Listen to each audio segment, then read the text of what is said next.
Tá, agora já está ao vivo, né? Então, boa tarde a todos e todas que nos veem, nos escutam. Esse é o simpósio temático 3 do nosso evento, chamado Partidos, Sindicatos e Movimentos Sociais. E ele vai ser dividido em 2 blocos, com 4 apresentações em cada, mais ou menos unificadas aí pelas afinidades temáticas. Nesse primeiro bloco, eu vou estar mediando. Meu nome é Marcos Lauria, eu sou doutorando em História na UF, professor de História também no ensino básico. A gente vai ter também aqui nessa mesa a Morgana Romão, não sei se dá para ver na câmera, o Thiago Bosco e a Gabriela Barroso. Eu vou pedir para vocês se apresentarem quando forem falar, porque aqui no release do evento não consta, né, a formação, o trabalho de cada um. Aí peço que quando vocês forem iniciar a fala, vocês se apresentem mais adequadamente. A gente vai ter blocos de falas aqui de 15 minutos, depois vai ter perguntas. A gente esqueceu de verificar isso com o Fred, né? Vai ter alguma interação com o público ou não? Vai? Então a gente deixa isso para o final do conjunto das falas, pode ser? Então, já iniciando, a gente vai seguir a ordem que estava aqui na programação. A primeira comunicação, portanto, vai ser a minha, intitulada O que é o Stalinismo? Análise de Trotsky e dos trotskistas sobre a União Soviética à luz da história. Deixa eu só iniciar meu cronômetro aqui para não me perder.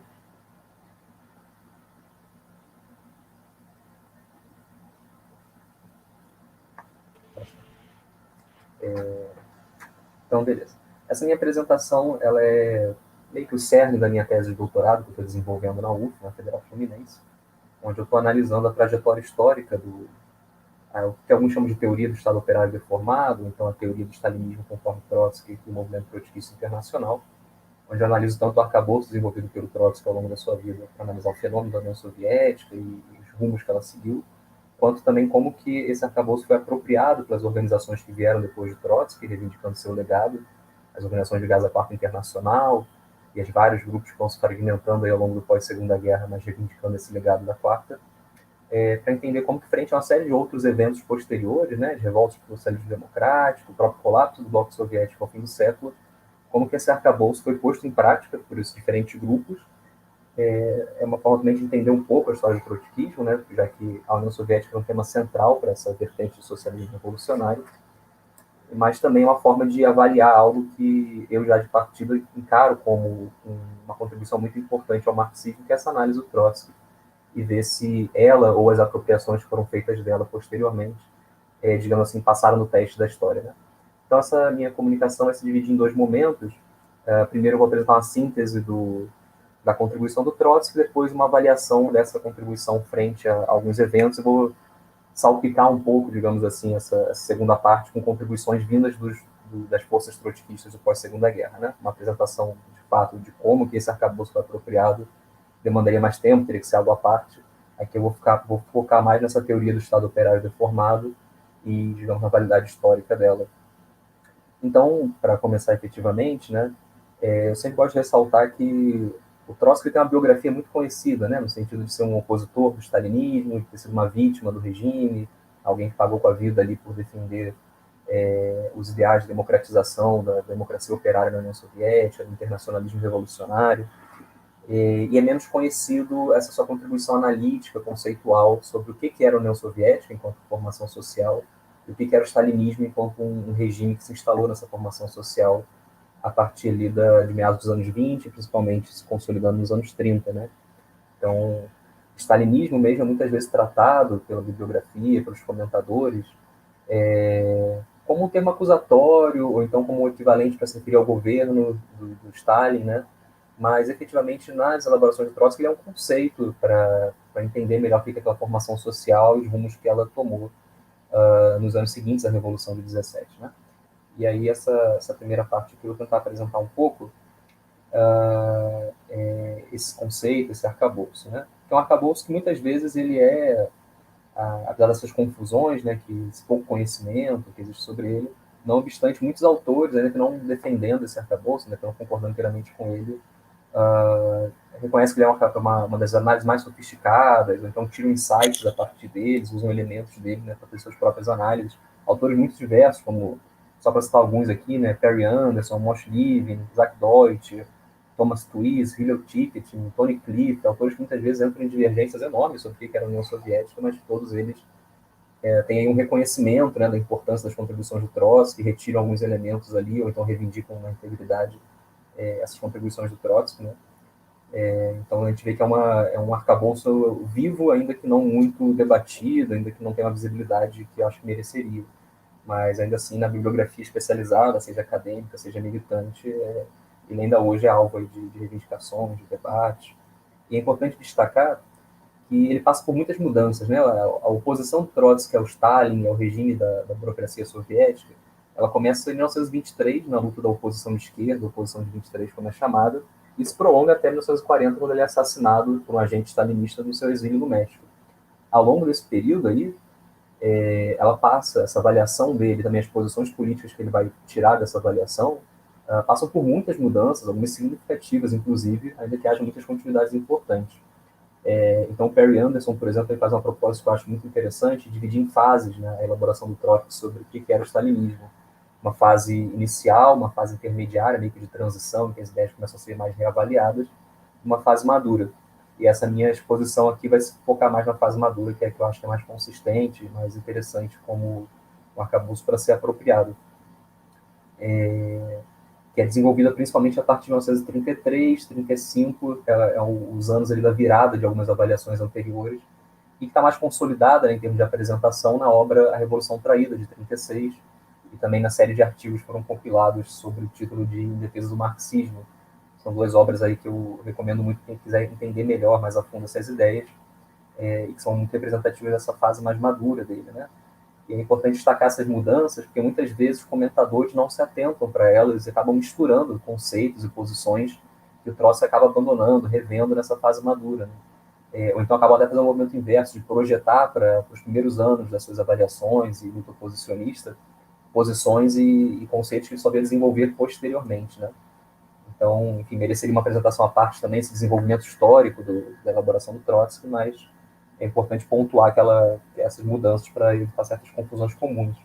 Então, bom, indo direto para a síntese, né, dessa fase madura, dessa sua elaboração mais final, acho que o ponto de partida central é entender que socialismo, como o cânone marxista sempre entendeu, algo internacional, né? Não existe socialismo em um só país, como o regime soviético vai passar a defender a partir de meados dos anos 20. O socialismo é necessariamente a soma de formações sociais nacionais numa cooperação internacionalizada, por entender que, como o capitalismo é uma força expansionista, internacionalizada, não é possível se fazer frente a ele isolado nacionalmente e cercado pelo mercado mundial e pelas potências militares imperialistas. Portanto, o socialismo não seria possível isolado, e ainda mais numa formação social como a Rússia, que não era das mais desenvolvidas na época da Revolução de 17, né? Pelo contrário, ela era uma potência secundária ali nas forças imperialistas da época, extremamente rural, com uma indústria muito limitada a poucas cidades e com peso reduzido na economia nacional. Então, ela não poderia sozinha fazer a passagem para uma ação social socialista, né? Partindo desse ponto, os próprios bolcheviques sempre encararam, até ali no dos anos 20, né, sempre defenderam que a Revolução Russa era o gatilho de uma revolução mundial sem a qual aquela obra deles na Rússia estaria perdida, estaria condenada. O Trotsky também, Lenin, os velhos bolcheviques, né, antes da stalinização, vão entender a Rússia, então, né, o fruto da Revolução de 17, como uma ditadura do proletariado, ou como um Estado operário, conceitos aí usados de forma equivalente, Estado proletário, se a gente quiser usar um termo mais adequado, ao meu ver, no sentido de que o proletariado tomou o poder, mas ainda tinha muito a fazer do ponto de vista do desenvolvimento das forças produtivas, muito a fazer do ponto de vista da redução da desigualdade social, da integração das massas à vida política e cultural do país, e que, portanto, se tratava de uma formação social de transição entre o capitalismo e o socialismo. Esse é um ponto muito importante da elaboração do Trotsky, porque nessa ideia de transição está contida a ideia de que aquilo poderia tanto retroceder o capitalismo, né, uma restauração burguesa, quanto avançar de fato para o socialismo, o que demandaria não só o avanço das forças produtivas, aí, de um ponto de vista mais objetivo, mas principalmente da internacionalização do processo revolucionário, né, da integração da União Soviética a uma relação de cooperação com outras nações mais desenvolvidas, a partir da qual ela poderia dar um salto qualitativo nas suas relações de produção. Como isso não aconteceu, né, as revoluções que seguiram a Revolução de 17 fracassaram na Alemanha, na Hungria, na Itália, aqueles processos revolucionários de luta de classes não culminaram na expropriação da burguesia nos países centrais da Europa, do capitalismo europeu, a Rússia se viu numa situação de isolamento internacional de manutenção do atraso original, da base original econômica a partir da qual foi feita a Revolução, inclusive muito piorada pelos anos de guerra mundial que o Império Russo havia participado e pelos anos de guerra civil contra-revolucionária que tentou esmagar a Revolução de 17. Né? Entre 17 e 21 a gente tem aí cerca de 14 nações imperialistas tentando esmagar na base do sangue a Revolução Russa. Isso também traz um peso enorme para o desgaste daquela economia, daquela sociedade. Fruto desses fenômenos, né, o isolamento, o atraso, a destruição não só da economia, mas também de quadros políticos, de setores da classe trabalhadora, surge um fenômeno que alguns bolcheviques, antes mesmo do Trotsky, vão chamar de burocratização soviética, que é o processo de burocratização do Partido Comunista à frente do Estado e também do regime soviético. Né? Um processo aí de perda da participação ativa das massas nos conselhos, né, nos soviets, de perda dessa democracia radical que marca os primeiros momentos da Revolução Soviética, e de autonomização do Estado frente às massas proletárias e camponesas, né? E da autonomização também da cúpula do Partido Comunista frente às suas bases. Isso o próprio Lenin, inclusive, vai atentar nos últimos momentos da sua vida como fenômeno negativo que tinha que ser combatido. E o Trotsky, inclusive, nos anos iniciais das suas elaborações, bebe muito dessa luta antiburocrática travada pelo Lenin no seu momento final ali de vida, né? Então, outros elementos são utilizados pelo Trotsky na sua fase madura para explicar essa autonomização do Estado e da cúpula do partido frente às massas, a situação de escassez de bens, então tinha uma desigualdade social que necessitava de um Estado mais forte, mais repressor para ser gerida, a necessidade de militarização e centralização do poder para poder reerguer a economia e fazer frente à ameaça imperialista, e também o desgaste político, psicológico das massas que participaram da Revolução, participaram da Guerra Civil, já vinham da Primeira Guerra Mundial, e que, portanto, passam a ter uma atividade menor conforme vão avançando os anos 20, conforme a situação vai se estabilizando, a economia vai retomando ali o patamar anterior do pré-Primeira Guerra Mundial.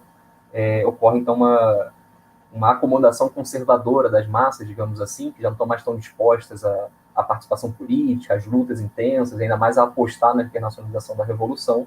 Isso se reflete também na cúpula dirigente do partido, que, ao invés de nadar contra essa corrente, passa a se adaptar cada vez mais a ela, né? Cada vez mais essa postura recuada e conservadora. E aí, desse conjunto de contradições, o Trotsky encara que ocorre um processo de reação termidoriana, fazendo lá uma chave de analogia histórica com a Revolução Russa, perdão, com a Revolução Francesa.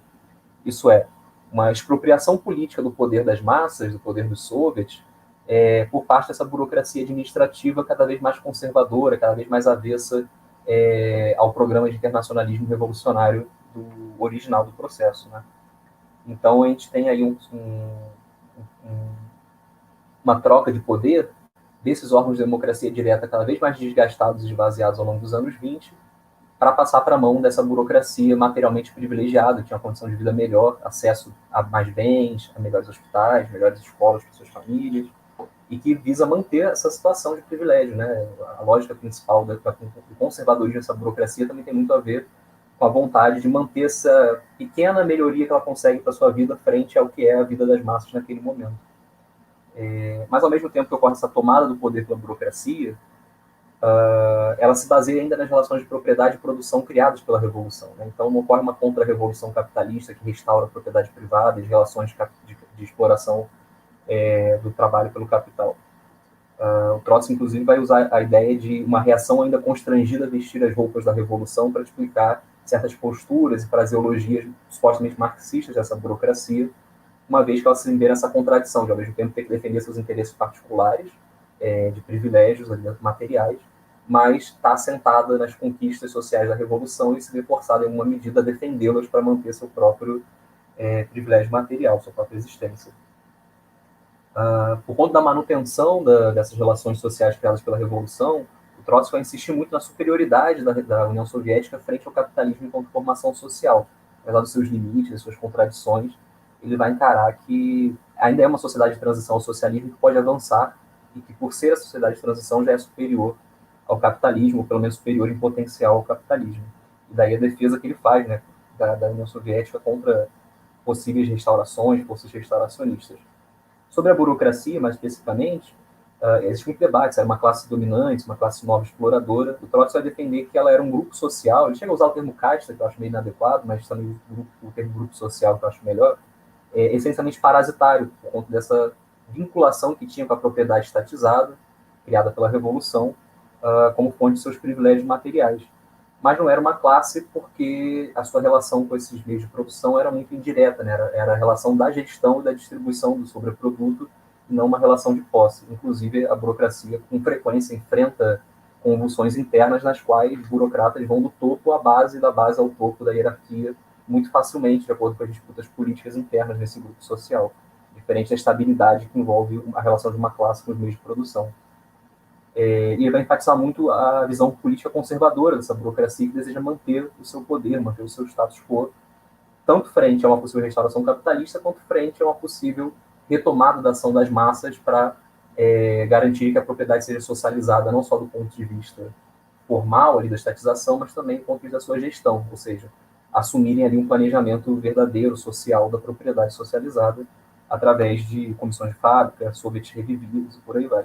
Então, a burocracia que apela cada vez mais a métodos brutais para defender a propriedade socializada contra a restauração de um lado, né, contra as classes proprietárias que ressurgem ali na época da NEP, por exemplo, mas também contra a própria classe trabalhadora e o risco que ela representa, essa burocracia. Daí, inclusive, as ideias de socialismo em só país, de coexistência pacífica com o imperialismo, que essa burocracia vai passar a sistematizar cada vez mais ao longo dos anos 20 e vai ser defendida pelo Partido Comunista, já sob controle dela, através da figura de Stalin, que é meio que o chefe entre os chefes dessa burocracia. E externamente, esse caráter conservador da burocracia vai assumir ainda uma face contra-revolucionária, no sentido de evitar novos processos revolucionários no mundo para, enfim, consolidar o seu poder, né, evitar ameaças e também evitar que o imperialismo veja a União Soviética como uma ameaça. Estou vendo que eu já praticamente extrapolei meu tempo, então eu vou correr um pouquinho. O Trotsky ele vai também enfatizar outros elementos, né, na sua análise da burocracia soviética e da União Soviética, mas um que vale muito destacar é o conceito de stalinismo enquanto o regime dessa burocracia, né, o regime de ditadura da burocracia dentro de uma sociedade de transição entre o capitalismo e o socialismo. Para ele é um regime que seria o equivalente ao bonapartismo nos estados capitalistas. E daí a classificação dele da União Soviética não mais como um estado operário, mas como um estado operário burocraticamente deformado por conta da vitória do stalinismo, né, dessa expropriação política das massas pela burocracia e instauração de uma ditadura. Um regime que ele vai encarar sempre como um regime de crise, necessariamente instável, temporário, incapaz de se viabilizar historicamente de forma duradoura, e que, portanto, ou teria que impulsionar a restauração capitalista para garantir a transformação dessa burocracia em classe, ou avançar através da tomada, né, da retomada do controle político pela classe trabalhadora, o que ele chamou de uma revolução política, né, uma retomada da democracia soviética original. E aí tem uma série de elementos que, enfim, não vou poder entrar muito aqui, acabei gastando muito tempo nessa síntese, né? Mas que eu acho que no pós-Segunda Guerra, nos desenvolvimentos posteriores da União Soviética, permitem a gente fazer uma avaliação positiva dos elementos centrais dessa análise do Trotsky, ainda que tem elementos secundários ali que se não mostraram tão válidos assim. Então, por exemplo, para situar alguns que eu acho mais importantes, né? O Trotsky, por mais que tenha insistido no caráter instável e temporário da burocracia, do regime de ditadura da burocracia, e esse regime que é se prolongado até o fim do século XX praticamente, ele acertou essencialmente em apontar que era um regime instável, que ele foi marcado o tempo inteiro ao longo da sua existência de crises, tanto entre a burocracia, teve uma série de expurgos e brigas internas ao longo de toda a sua existência, quanto da relação com as massas, que fica mais visível nas revoltas por socialismo democrático no leste europeu, nos anos 50 e 60, e depois na apropriação dessa fúria das massas contra a ditadura da burocracia nos anos 80, por forças já neoliberais que vão defender que a saída para aquela sociedade, seus problemas, era a restauração das relações capitalistas. Então, essa ideia da estabilidade, da inviabilidade histórica da burocracia, acho que se mostra muito potente, principalmente quando a gente olha também para a parte econômica, né, de que a burocracia se tornou muito rapidamente um freio ao desenvolvimento das relações de produção da União Soviética, e por mais que seguiram avançando quantitativamente, do ponto de vista qualitativo, acabaram caindo cada vez mais de qualidade ao longo do tempo. Né? As taxas de crescimento passam a cair a partir dos anos 50, e daí as várias tentativas de reforma da economia que vão culminar lá no programa mais profundo do Gorbachev nos anos 80, de tentar fazer a passagem de uma economia extensiva para uma economia intensiva. Uma passagem que envolve ali uma série de mudanças, às quais a própria burocracia resiste muito firmemente, porque significaria perda de poder, perda de suas posições de privilégio. Mas, ao mesmo tempo, essa burocracia, né, reformadora, essa ala reformadora da burocracia, tecnocrática, ela não pode também usar o recurso a restabelecer o poder das massas para desbloquear a transição ao socialismo. Então, cada vez mais ela abraçou, ela própria, a restauração do capitalismo e a sua própria transformação em classe dominante, em burguesia, como uma saída para aquela situação de bloqueio histórico que vivia a União Soviética, que também é algo que está muito presente nessa avaliação do Trotsky. Né? Para pensar aqui mais algumas contribuições, já encerrando minha fala, tem também um elemento importante que o Trotsky definiu, que uma contra-revolução não poderia ocorrer de forma imperceptível. Né? A restauração do capitalismo teria que ser marcada por convulsões sociais ou até uma guerra civil. E por mais que tenha um elemento um tanto quanto pacífico nas restaurações do fim da União Soviética, né? Tem uma série de guerras civis depois, nos anos seguintes, está diretamente ligado à restauração, mas o próprio processo de restauração em si teve um elemento que é muito destacado pela literatura como pacífico. Mas, não obstante, o aparato de Estado teve que ser completamente desmontado para fazer essa transição. Né? Isso é algo que os que apontam que não houve uma mudança significativa, porque a União Soviética supostamente já seria capitalista de Estado, perdem de vista que o aparato estatal, as forças armadas, a cúpula da burocracia, isso teve que ser completamente desmontado para viabilizar um Estado compatível com as relações de mercado, de propriedade privada. Inclusive, setores da burocracia resistiram durante muito tempo a essa transição porque não se viriam beneficiados por ela, ao passo que outros setores, como o Trotsky já tinha apontado essa possibilidade, se aproveitaram dessa transição para se tornarem mais do que gestoras, de fato, proprietárias. Né? E hoje, na Rússia, por exemplo, o grosso da burguesia tem uma origem em setores da burocracia, principalmente da burocracia administradora das empresas, ao passo que outros setores não conseguiram fazer essa transição e, enfim, decaíram socialmente nas suas condições de vida. Então, vale o debate também de que a burocracia não era uma classe, tanto é que ela se divide, não só politicamente frente à restauração, mas também se divide efetivamente entre setores que fazem a transição à burguesia e setores que não conseguem fazer essa transição. O outro elemento que vale destacar, por fim, é a queda brutal dos níveis de vida da população daqueles estados do leste europeu depois do processo de restauração capitalista, o que, ao meu ver, demonstra também a superioridade que o Trotsky apontava, que, apesar de todas essas contradições e limitações, existia nessa sociedade de transição em relação ao capitalismo. Né? Apesar de toda a brutalidade do regime, de todas as limitações que existiam na economia, ele conseguia garantir níveis de vida muito mais elevados do que foi possível depois com a restauração capitalista. Né? Houve um retrocesso realmente brutal naquelas sociedades, naquelas formações sociais a partir desse processo de restauração no fim do século. Teria outros elementos para apontar aqui, mas eu acabei não organizando bem meu tempo nessa fala. Depois, na interação com o público, talvez se quiserem perguntar questões mais aprofundadas, eu aproveito para retomar alguns pontos. Obrigado.